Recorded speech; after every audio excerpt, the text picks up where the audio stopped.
Hey there, gun pals. In this video, I'm going to be talking about Gunpla Game Changers for a beginner. That's somebody like me. These are the things that have actually made my Gunpla better. Out of all the YouTube videos I've watched, the tools I've purchased, all the techniques I've tried, what are the things that actually make your builds better? Well, that's what we're going to talk about. In the background there, we are building the MS-06S Zaku II Red Comet version, released, I think, on April 27, 2019. At least this version was. That's what the internet says. And on this build, I tried a whole bunch of new things, which brings me to game changer number one, if you will. And that is curiosity.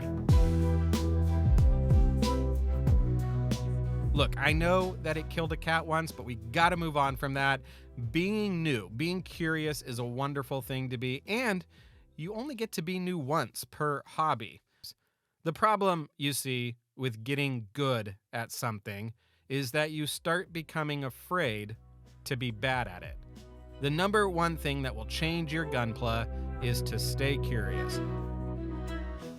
Oh, I love this piece. This is the hip joint, and I've never seen this on a model before. Maybe it's common, but that hip joint where the legs attach, you'd actually rotate that backwards and forwards to get better articulation and a better location for the hips. Number two game changer, sandpaper selection. That's right. When I first started, I was using 150 grit to start and then 400 as my polish. I know, 400 as my polish. But then I learned you could go from 400 to 1,000 to 2,400 to 6,000, 9,000, and then finish it off with a polishing block. Being able to get this thing back into a smooth state is a game changer, at least for confidence. Game changer number three, and that is that you can cut out all the parts for the whole subassembly, maybe a whole runner, maybe even a whole model, and still figure out where things go. Be confident. The instructions are, generally speaking, very good. The way I was doing it before, which I'll call the old read clip, read snap, read double check, it was fun, but you're never in one mode for very long. You're flipping from runner to clippers to instruction, back to the runners, back to the instructions, and so you're never in the zone long enough to get some repetitive practice mileage with it. Oh yeah, and then I decided to paint on some letters onto this kit instead of use the stickers, mostly because I forgot that I had hid the stickers in the box.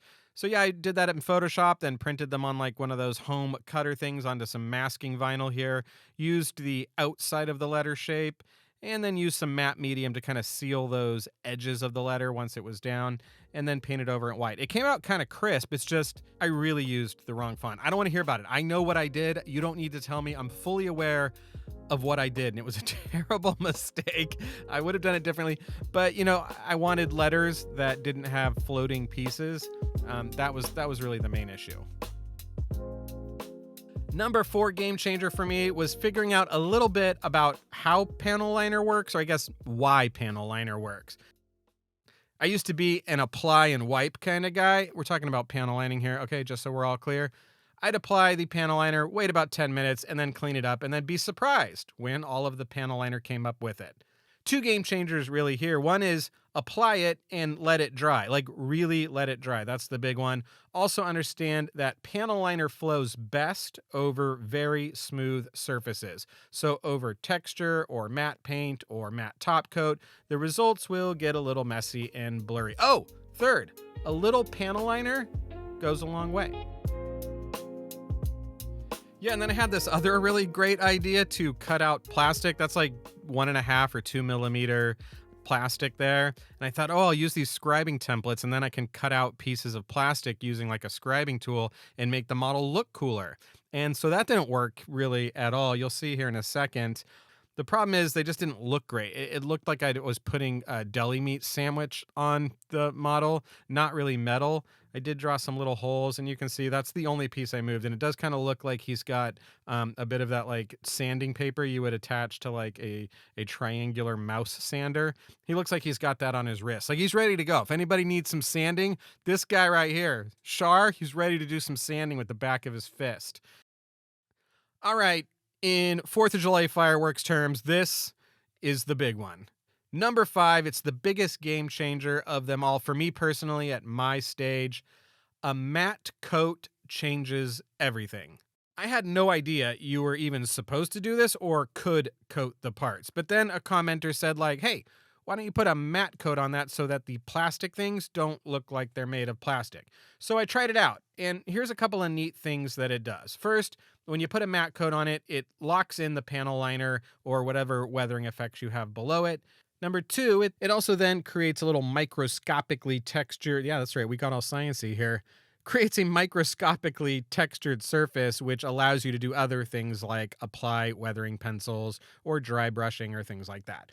But most importantly, it unlocks a very powerful word for any modeler or Gunpla builder, and that word is process.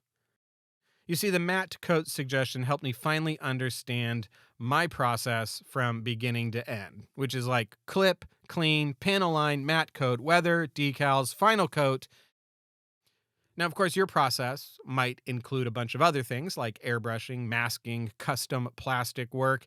But for me, just understanding this bare bones process, well, it helps me be able to envision where I would insert more complicated or advanced things in this process.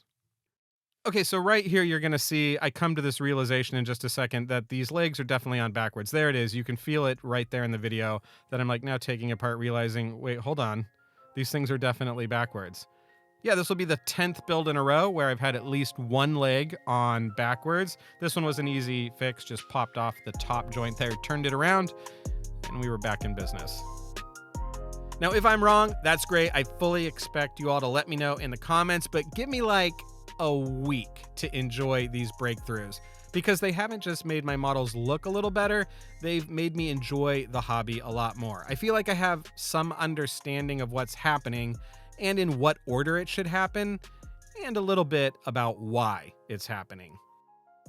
And that's a pretty neat feeling to have about a hobby because it makes me look forward to getting back into being knee-deep in runners, mind just in the moment. It's something that's good for me. I think it's probably good for you. And with that, thanks for watching. I'll see you next time. Hey, did you want to hear what a Gunpla musical might sound like? Because that's the song at the end of this video, whether you like it or not. This scene would be like the first of the villain's song in this completely imaginary Gunpla musical. This song would be like the first time we saw the villain and we really want to hate him. All right, I'll see you guys next time. Look who it is, Mr. New Guy to the craft. I can't wait to give my critique full of wrath. What's that he's holding? Oh wait, could I be wrong? Looks like the box for an RG Zeong. Silly, will he build that RG really? Not without my help, I mean that sincerely. But I won't touch that, the Zeong's got no legs. A robot torso and bell-bottom rocket pegs. Congratulations, you've met the best designer. I assure you there is no one finer. No seams and perfect panel liner. And did I mention the paint above the primer? Jealous builders wrongly say that I'm a whiner. That's like, no. Oh great, here's that new guy again. And he's moved on to a god type